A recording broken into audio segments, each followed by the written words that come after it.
Welcome to the Top Star Show. Thank you, folks. Thank you for joining us. We really appreciate it today. It's a huge honor. Oh, my God. This is like a dream come true. The Godfather of San Jose nightlife himself, Mauricio Mejia. He's with us today. You know, the man, the myth, the legend. Everybody wants to spend time with him. Everybody wants to talk to him. He brought us his books, Smoke and Mirrors, and Decide, Commit, and Execute. He's going to talk about the books. He has so many ventures. I don't think we have enough time to go through all the ventures. We'll have to spend here the whole day. But, you know, I'm so excited. And, Mauricio, it's a huge honor to have you. You're so involved in the community. Yeah. You're so involved helping entrepreneurs, right? So the thing you are into is how can I make sure the entrepreneurs have, they get the advice or they get the nuggets. And, I see your Instagram, your social profiles, everything is about to inspire people. So, tell us a little bit, like, how did this start? Where did that all started? So, well, one, thank you for having me on your show. It's an honor to be on your show and able to reach out to the audience that you have. And, I hope that I can bring value to your audience and to everyone watching.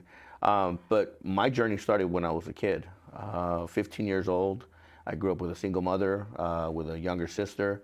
For me, I just knew that I didn't want to grow up poor, and my mom did what she could in order to keep the lights on and a roof over our head and food on the table, whatever that was, right? And, growing up as a child in Los Angeles, the kids can be brutal at that. Bullying back there is obviously different than it is today, but if you weren't wearing the right shoes or the right clothes, kids would make fun of you or stuff like that. So for me, I just, I think one day I asked my mom, I wanted a pair of brand new Air Jordans, and Air Jordans back then were, $150, $200. It's a lot of money for a pair of shoes. $100 or, $200 can put some food on the table. Yeah. And I think I just got tired of hearing no. And I thought to myself, I said, hey, what do I need to do to earn some money here? Oh, yeah. So I started, thinking ideas at a young age. Playing with toys wasn't my thing to do, even though I love Legos. Legos was one of my favorite toys because you get to build stuff. You get to your mind and your imagination get to work together.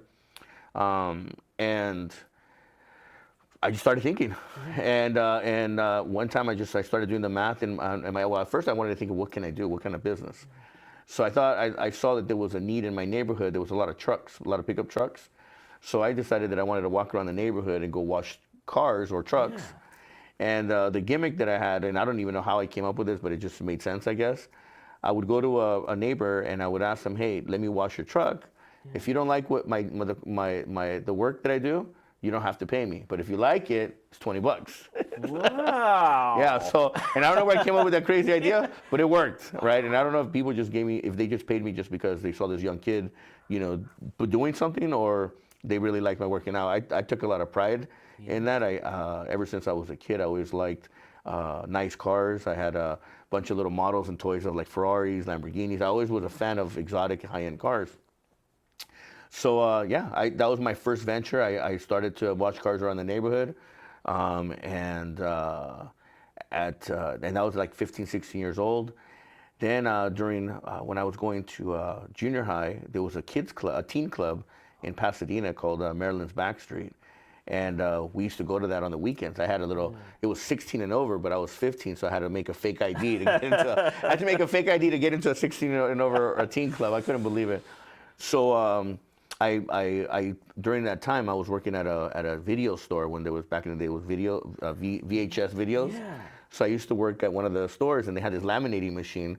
So I remember I got my friend's high school ID, and I cut out with an X-Acto blade, and I put my junior high picture. It was the funniest thing. I put my junior high picture on it, and that's how I got my ID. And then I started going to these teen clubs.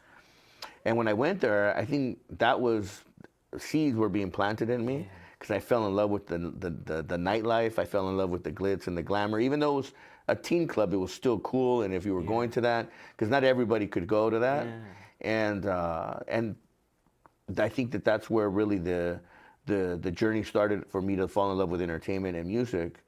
And as I got older, I fell in love with it, and I started doing bigger parties. And 16, 17 years old, started doing all age parties in LA. 17-year-olds, I was already doing 18 and over parties as well. Yeah. And then at 18 years old, I was doing 21 and over parties, and I wasn't even 21. So started in LA. Then I moved up to the Bay Area in 1994. You'll read about it in the book because I don't want to give too much of the stories. You'll read about it in the book. But I moved up here, and I really saw a bigger opportunity because I brought that LA street hustle, that mindset. And my first nightclubs here in the Bay Area, there was an 18 and over club in San Francisco called City Nights. Back in the early 90s, there was another nightclub called Sound Factory. So I worked and promoted for both of those until I got my opportunity in San Jose when I got accepted at San Jose State. I got accepted actually at both San Francisco State and San Jose State. And I really fell in love with San Jose because it reminded me of LA. The weather here is similar. It's hot, and then the environment and the people that are out here reminded me of, I call San Jose like a little LA. So I went to San Jose State here, and I also started working at a nightclub in downtown. It was called the Tropicana on Notre Dame, and I got the opportunity to be mentored by one of the godfathers of nightlife.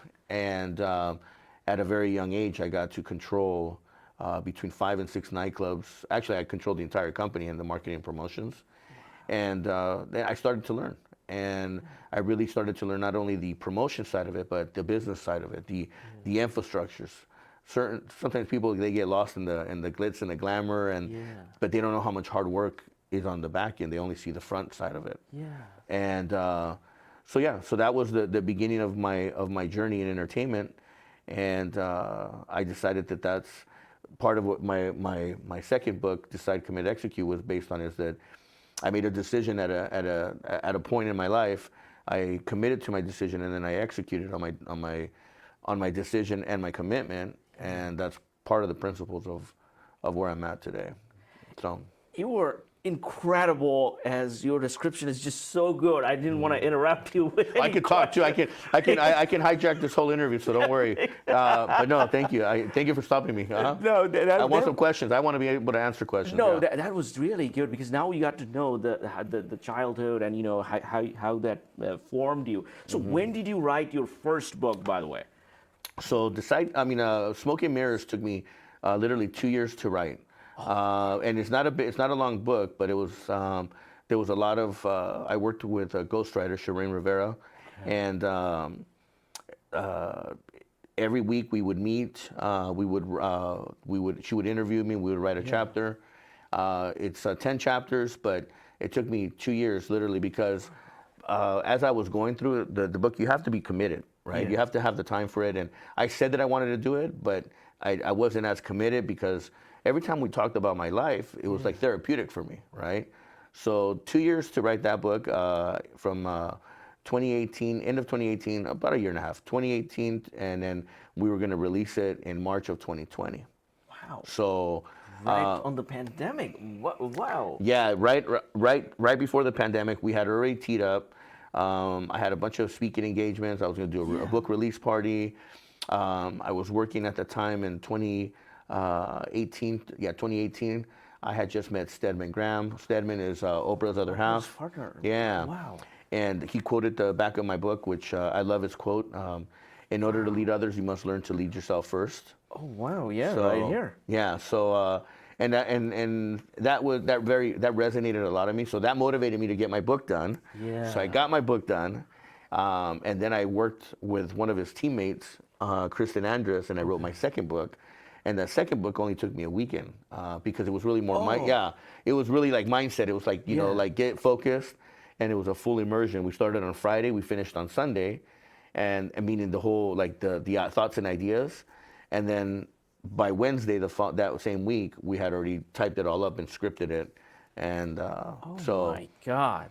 But yeah, it was so the thought process was to go on these speaking engagements, and my goal was to do speaking engagements with Stedman as well and other leaders, and talk about the entrepreneurial mindset Yeah. And then, to inspire others that anybody can be successful. You just have to want it.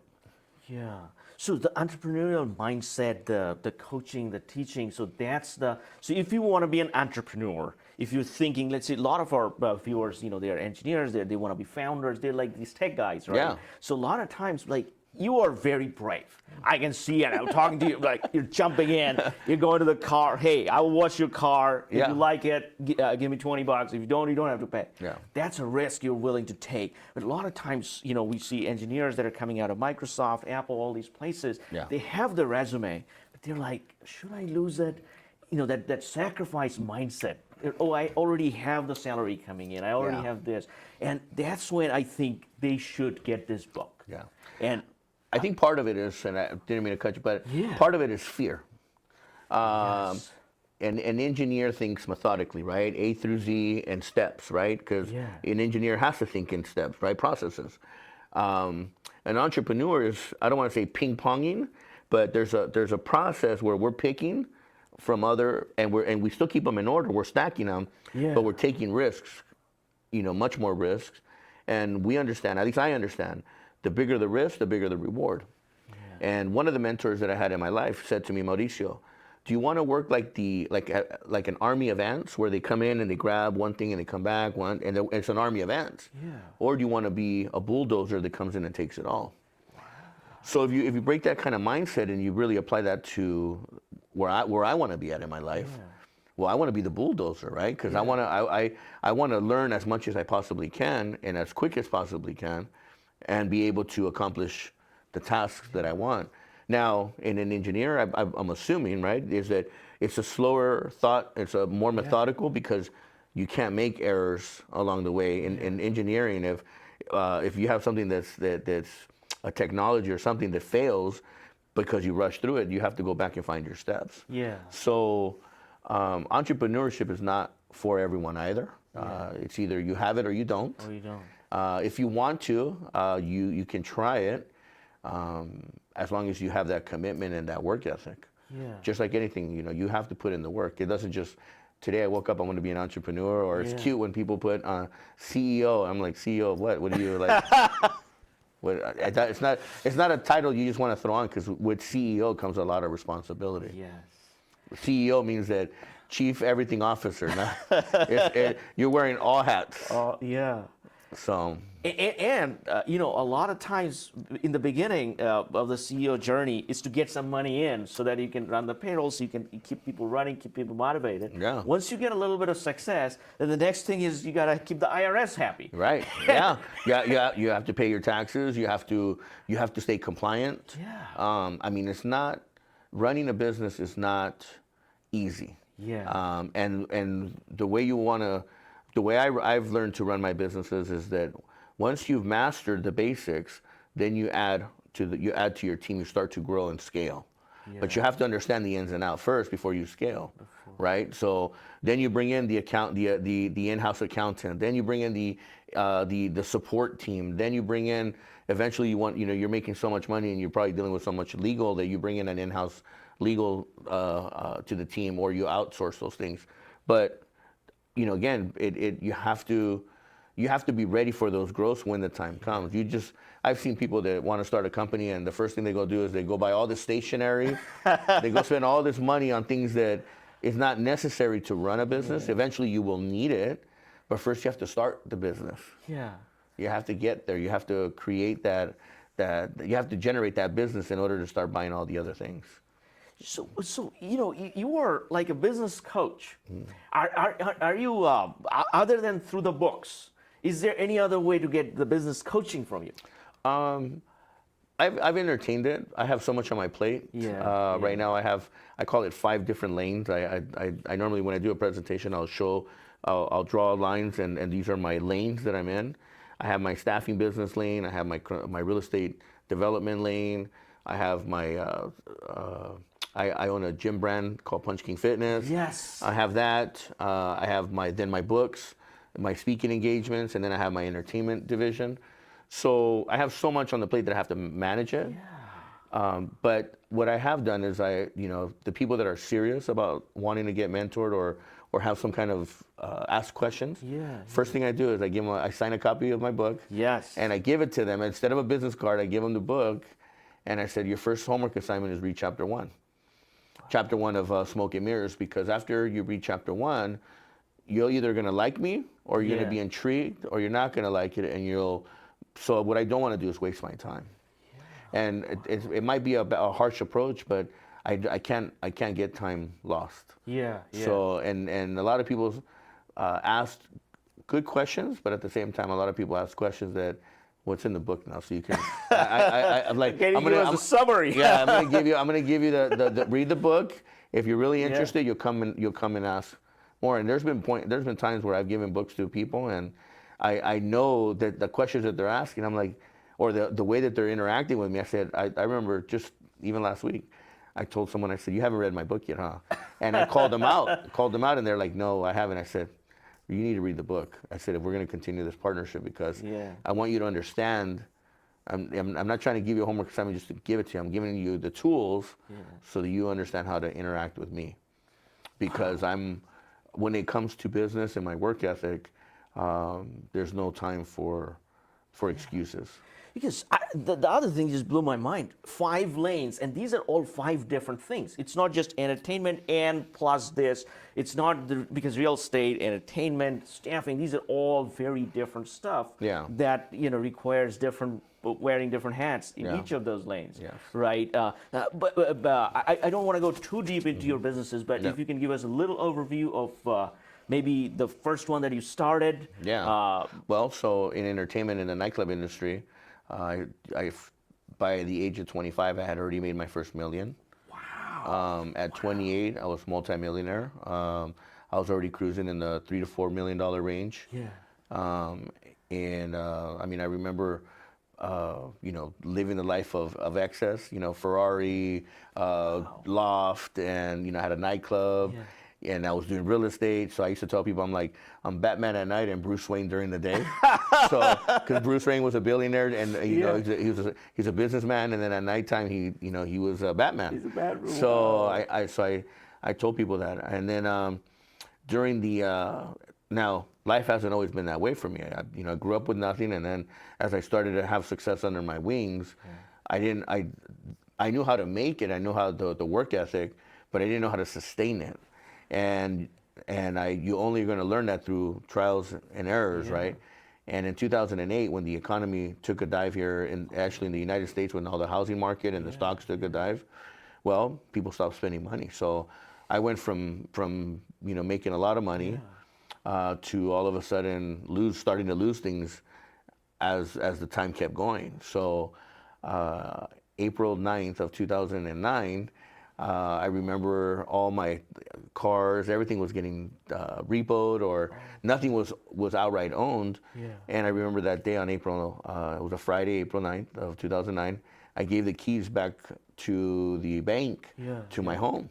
So I tell people I went from Ferrari to Ford Focus, and I then had to really learn how to rebuild myself. So, and to me, honestly, that was probably the best experience of my life, one of the best experiences of my life, because I went from nothing to everything, right? And to lose it all, and then have to really go back to the drawing board and figure out. I remember I wrote my 5-year plan on a whiteboard, and I said, okay, 2010, 11, 12, 13, 14, 15, I need to start at 150,000, 250,000. 350,000, $500,000, $1 million. So I started to compound myself to get to that point, and I knew I could do it in my mind if I put time into it. And I was still young. I was in my early 30s, and then I got my break. And in 2014, I launched a staffing company, a niche market, and from 2014 to 2019, I got to hit $100 million. Oh, wow. Yeah. Wow. Because I know a little bit about the staffing business, especially the engineering side. Hitting 100 million is extremely hard. It's not easy. Yeah. You need a lot of large contracts and a lot. Wow. So by 2019, my staffing company was the largest staffing company in California for the water restoration. It was a niche market. So we provided labor to all these big general contractors throughout California. So I had over 1,000 employees, 6 offices. I had from Sacramento, Hayward in the East Bay, San Jose was our headquarters. I had 2 in Los Angeles because Los Angeles is so big. And then I had 1 in San Diego. So it was just my team alone, my executive team was about 17 people. So it was a great team. So at the same time that I was building that company, I had my media company called Nightlife. I'm a co-founder of that. And in February of 2020, we were signing our form. My business partner was signing our forms to go public. The SEC, the SEC forms and all that to go public. And then in March 13th, Friday, March 13th, I'm good with dates. Friday, March 13th, the state of Santa Clara actually puts out that they're going to shut down the county. And then on Monday, March 16th, the state of California is the first state that shuts down for the pandemic. Oh, wow. So and we were projected to be $1 billion company. So in my mind already, I hit 100 million in 2019. And in 2020, my media company was going to be $1 billion company. Oh, man, wow. So are you still planning to take it public? No, so that 747 came and gone. It blew up. So yeah, it's gone. Because I think if you took it public, because the stock market went up during the pandemic, people are Robin Hooding all the time. You would be like multi-billionaire. Yeah, it's with startup companies. When you lose the heart and soul, you can't pump the blood anymore, or the vision is lost because of the bad experience. Just like anything, you have to you either want it and it's in your heart still, or it's not there. And our CEO at the time, just after putting so many years into it, we started that company in 2014. October of 2014, we started that, and the vision just, and then we were being incubated at 360 Labs in San Francisco. They call that the Billionaire's Triangle. So we were being incubated there, and then the gentleman that was mentoring and guiding our company to that success, he then passed away in that summer. So we were losing pieces, right? And so at that point, it just didn't make sense anymore. So, but we got to keep moving, right? We got to pivot, right? Entrepreneurs do that. We hit a wall here. We either try to figure out a way to get around it, underneath it, through it, whatever it takes, right, in order to be successful. So wow. So now you got the staffing, you got the media company, and now what's next? The fitness. Yes. That's like blowing up online. Yeah, that's been like my bad relationship, like a toxic relationship. Yeah, again, we don't have enough time, but there are so many different businesses that I've been involved in. But this one has been the biggest challenge in my life. It's really tested my patience.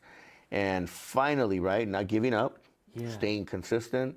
And if I hit a roadblock, I just have to find a way to pivot. And that's what I did in March of 2021. A friend of mine, King, came to my office with another business partner and showed me this bag that he had created. He owned the patent and the trademark. And I'm sitting there and I'm like, oh man, this is so cool. Let's start Punch King Fitness. Right? So we're sitting there, sure, let's do it. I'm like, and I had all this empty space in our building. So I'm like, we'll just start it next door in our building because we have the space. Well, that thing turned into a monster. And now I'm happy to say that it's growing. 18 months later, it definitely took a hit financially. But what I learned from that experience was that I know I wasn't an operator, so I had to find an operator that understands the business, right? Number 2, I know now what not to do when I open up my next store. We've also experimented. We have 2 stores in San Francisco. We're opening up our second one in San Francisco. We have one in New Jersey, and we're looking at 2 more in the East Coast. And then we signed a deal with our business partners in Southeast Asia to open up 10 stores. So what I do know is that the future stores will never do what we did, all the mistakes that we did in the first one. So the lessons super valuable. Why? Because I know what not to do. Yeah. Expensive lessons, absolutely. But again, I know now what not to do as we move forward into the future. Yeah. So yeah, that's been And these an are interesting. entirely different stuff because you were you're talking about fitness all of a sudden, Yeah. and so you were taking on these challenges that okay, let's figure it out. Yeah. So the mistakes some of the mistakes inevitable that's gonna happen. But now that you figured out, now you're scaling it with Correct. the knowledge from before. Just like anything. I mean, Right, Facebook. I mean, if you look at Facebook from when it first started Yeah. to where it's at today, I mean, it's night and day. Yeah. And that's something that I learned from Mark Zuckerberg. I was at a meeting, at a talk where he was talking one time, and they asked him, "Hey, how do you do everything that you're doing?" Yeah. And the guy responded back, and it was a pretty authentic response. It's time management. I just manage my time properly. I put attention to the things that need attention right away, and I just do it. I just get it going. I don't wait for it to be perfect because it's never going to be perfect. Yeah. Just do it. Yeah. So my book, I wanted it to be perfect. It took me 2 years. Yeah. My second book took me a weekend, and they're not perfect. I caught things after. I'm like, but I did them. Who can say? How many people can say, "Hey, I have a book," or I've done this. Yeah. So. Wow. So taking this, that's another thing. That, one thing you mentioned about the fear that entrepreneurs sometimes have. Fear of failure, etc. The other thing is not being able to pivot. You see things and you're like, okay, we're doing this, or maybe not, maybe the other one, right? So the making fast decisions with the the priority, Correct. time management. We have to. Decisions are made on. If I get enough information, Yeah. I can make decisions. A yes is a decision. A no is a decision. So if you said no to me, you're giving me the ability to make decisions. Yeah. So I have to think. I have to be sharp in my mindset and in my decision making process. But I can only make good decisions based on information that is given to me. So you're only as smart as your team. Yeah. I try to act like I'm the smartest guy in the room, but that's not a good look. I'd rather be the person that asks many others ideas and thoughts and be inclusive than to try to be the Mr. Know-it-all in the room, because then, well, nobody wants to work with somebody that knows it all, right? So. This is so amazing. Now with the gym, now you're expanding the gym empire, and you have the books out. This is the bestseller. People gotta know this for the entrepreneurs. Now, are you gonna continue writing new books? Yes. Wow. So this became kind of your passion. You're kind of it's in that zone. The next book is the sequel to Smoke and Mirrors is going to be Still Standing. Wow. It's going to be it'll be the continuation of where I left off in this book. Okay. So a lot of people, well, I don't want to say a lot of people, but some people, would like to see people not be successive. Oh yeah, there's a lot of people. And then there's people that are rooting for us and want good things to happen. So my fuel is the good people and also the people that don't have a lot of good things to say, and that's okay. Yeah. I'm not expecting everyone to like my thought process, but I'm okay with it. I'm at peace. Yeah. That's all that matters. Right. I'm at peace. So so you are helping people writing books, managing the other businesses. Any other business you want to mention today? We just launched our film media company. Oh wow! Yeah, so I teamed up with three other people out of two of them are out of Hollywood. It's called Cine Vida, which is film life. Cine is Spanish, cine for film, and vida is life. So we just put those two words. Film life. Wow, that's pretty catchy. Cine Vida. Once you kind of get it, you can't take it out of Cine Vida, and so we're working on some stuff there, but I think I'm capped out on businesses right now. Yeah. There's a certain bandwidth that I have, and I know from past experiences that after a certain point, I'll either start dropping the ball, and I cannot afford to drop balls on any of the ventures that I'm in. Everything requires attention. Yeah. Yeah. Now there's another thing, the block parties. I see everywhere. Edwin talking about it, and Edwin, I don't know, he's not much of a party person, but I'm like, how do you know these stuff? So what is that? So I'm working with a group called UVI. It's Urban Vibrancy Institute. And that's a nonprofit arm that was started by my business partners that I do real estate development with in downtown San Jose. And they're an organization that wants to bring a safer, cleaner, vibrant downtown. And as we come out of pandemic, we need to re-engage and reactivate the community. So the block party idea is not something that we invented. It's but we're duplicating it from what other cities and other places have done. And we've organized this year. We've organized 5 of them, and our first one kicks off next Thursday. And we're excited because it's going to be a good one. It's going to be a lot of great people that are downtown, and it's just going to feel good to see people come out and enjoy. Yeah. Like after pandemic, people are all sitting at home, or they kind of, now people say, oh no, they can always get out, but it's kind of baked into you now. It's like, oh, I just wake up, I do these on my computer, I do, blah, blah, blah. So it's kind of not that, oh, I have to wake up and then get in my car, get to that place where I'm going to meet 10 other people. Yeah. So in this case, it's changing though. I think, and you said it, I haven't heard that statement, and I like it's been baked in us. Yeah. It is a part of, and luckily for me, I never allowed that to be my standard. Yeah. So I don't like to be at home all day. I like to be in my office environment because my office is fun. I love being engaged with people because that's fun. Yeah. I don't want to be home by myself, and that's the other thing. I'm by myself. I don't want to be home by myself, and I don't want to interact with somebody through a computer, through a phone. I want to have a conversation. And something that I noticed today, I was in San Francisco for most of half of the day, and I saw a bunch of people are out.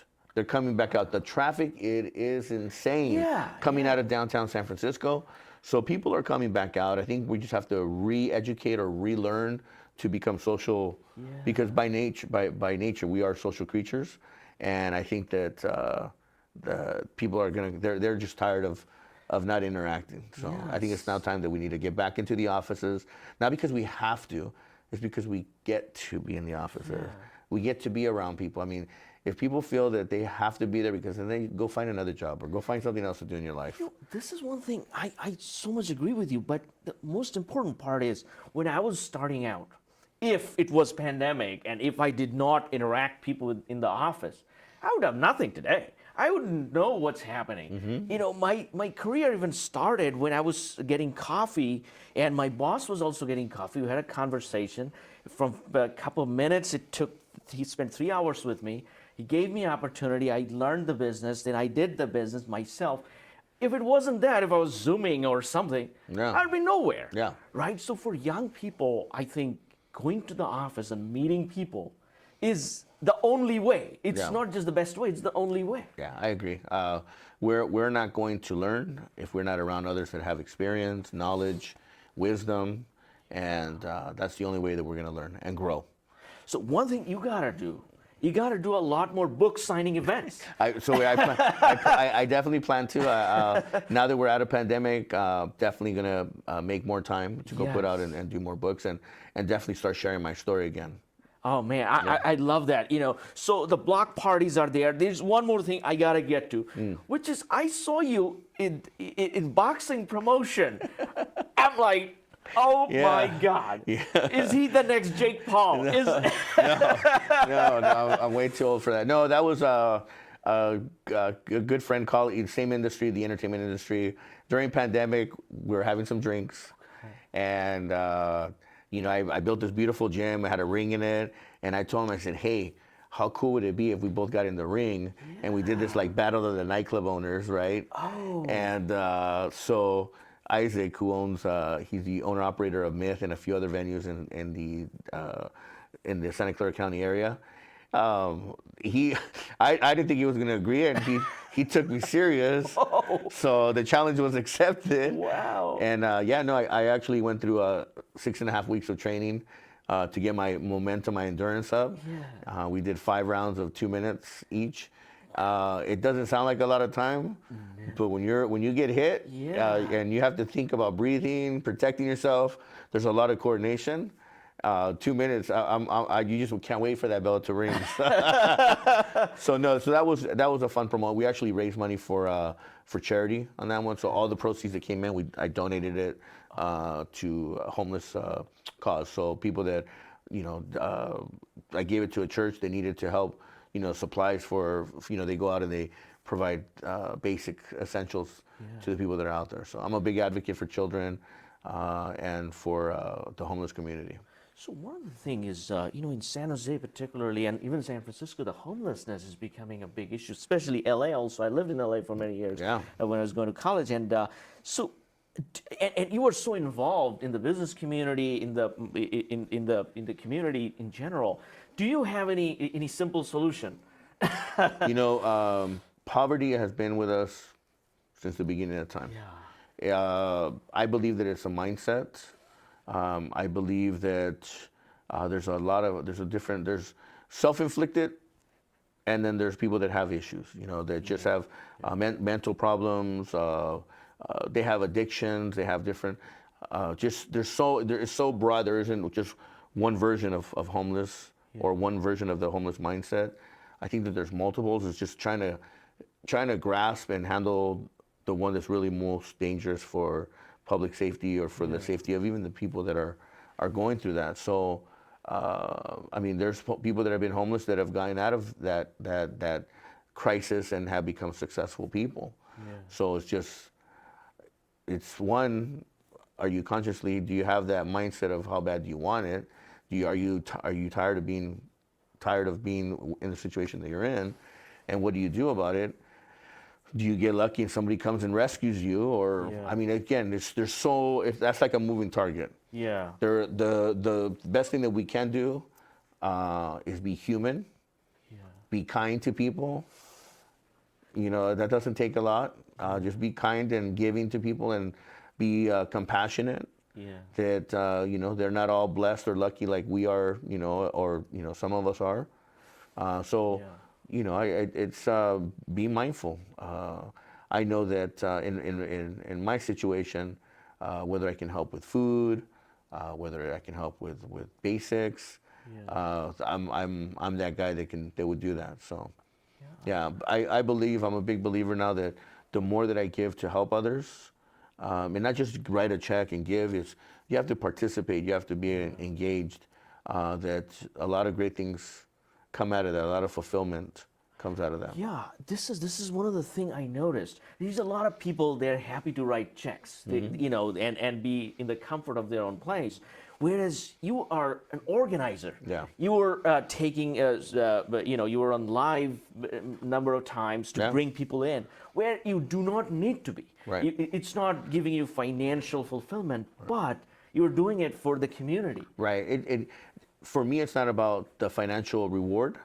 What I've realized is that the more that I continue to give to the world, the more abundance comes my way. So I'm not motivated by the money. The money is great. One of my mentors said, Mauricio, we're not the owners of money. We're the caretakers of money. We're stewards of money. Our job is to make sure that we continue to put it to work to build and give back, give back out, give people opportunity, to give back to our communities. But it's not to keep it and hold it. Money doesn't grow if you hold on to it. Money only grows when you put it to work. Wow, that's so beautiful, and you can learn all that from this book. So, oh my God, I gotta see. You gotta do motivational speaking, because I will be the first customer. I'm sure there are a lot of other people waiting, but I just love it. The way you present it, and it's just I listen to a lot of motivational speeches, and I love that. You have all of that. I listen to a lot of great people. I'm not inventing the things that I say. I'm just repeating them, and I give credit to the people that have inspired me. And I listen to a lot of great speakers too. Tony Robbins is one of my favorite. T.D. Jakes is another one. Eric Thomas, Les Brown. These are all guys that have given me, have fed my mind with experiences and knowledge, and I just apply them, and how can I be a better person today? So yeah. So, by the way, are you still running any nightclubs or? No, I retired from that a long time ago. I still do a few events here and there. Last year, I was the CEO and executive producer for Music in the Park, which is a festival, a music concert series that happens in downtown San Jose every year. And last year, coming out of pandemic, I decided that I wanted to take it on. Yeah. And then I realized, I'm like, this is a lot of work. And then I ended up stepping down from that. But what I did was I also created my own festival. It's called Silicon Valley Music Week, and that's going to be in this August. So we're launching. This August? Yeah, this August we're launching. It's the first one, small scale. Okay. And I'm going to make it happen. I mean, I just believe that downtown in San Jose is ready now for the doors to be open for people to come out. Yeah. Yeah. Wow, there's no shortage of ideas. No. I don't even know how I sleep. I don't know how I make time. After this, I'm heading to my office. I got work to do still. Wow. It's nonstop, and that's just because it's how bad I want it. Yeah. You know, I have big dreams. I have big goals. My ultimate goal right now is to be in the Billionaires Club. Yeah. By 2025. I'm halfway there already, just with the things that I'm working on. Yeah. And again, it's not because I need it for my own, but it's because it'll give me the resources to make a bigger impact. Yeah, because if we are reading your book and the readers reading it and they see you in real time, you're taking the next step. They can oh my God, I can do the same, right? Right. It's just so inspiring. Yeah. I tell people, if I can do it, you can do it too. Again, there's a lot of great things that are in the book, so I tell people, take a look at it. It's available on Amazon, both of them, and then the audio book. I'm working on that. I'm gonna actually read the book. I'm gonna read by the yourself. Book. Yeah, I'm gonna read the book so that way, when you're hearing it or when you're listening to it, you're hearing my voice on the book. So. Oh, I love that. Yes, I want to see that. Yeah. So wow. So before we don't want to waste too much of your time, but we want you back again. Yes, thank you. Whenever you have a new venture, because these are stimulating ideas. Yes. Like things you say is just like, oh wow. Yeah. So any word of advice for a basic beginner? Straight out of college, or they had a job, they're starting out in the game of entrepreneurship, they want to try it out. I would just say, just dream big and never give up. The only limit is the limit you put on yourself. Yeah. That's it. I mean, and because you fail at one thing doesn't mean that you failed at everything. So you just got to keep trying, and you got to believe in what you want to do. Yeah. You got to believe in yourself, and that's why Stedman, when he said to me, in order to lead others, you must learn to lead yourself first. That's deep, because it's true. You have to learn to be a self-leader before you can go lead more people. Wow. That's really touching. So thank you, Mauricio. This is an absolute honor to have you. Yeah, it's a surprise to me too. Thank you so much for booking me and having me come out here. And anytime that I could be an impact for others, I'm here. And folks, if you guys are not buying these books, go to Amazon.com, type up Smoke and Mirror, and decide, commit, and execute. These are all available. Get your book. If you wanted to get it signed by him, be more than happy to come sign over to the events, get it signed. And oh my God, this is absolutely a dream come true. Thank you, Mauricio. Thank you so much. And folks, do subscribe. We're gonna have another episode with him down the road. Yes. So do subscribe. Thank you.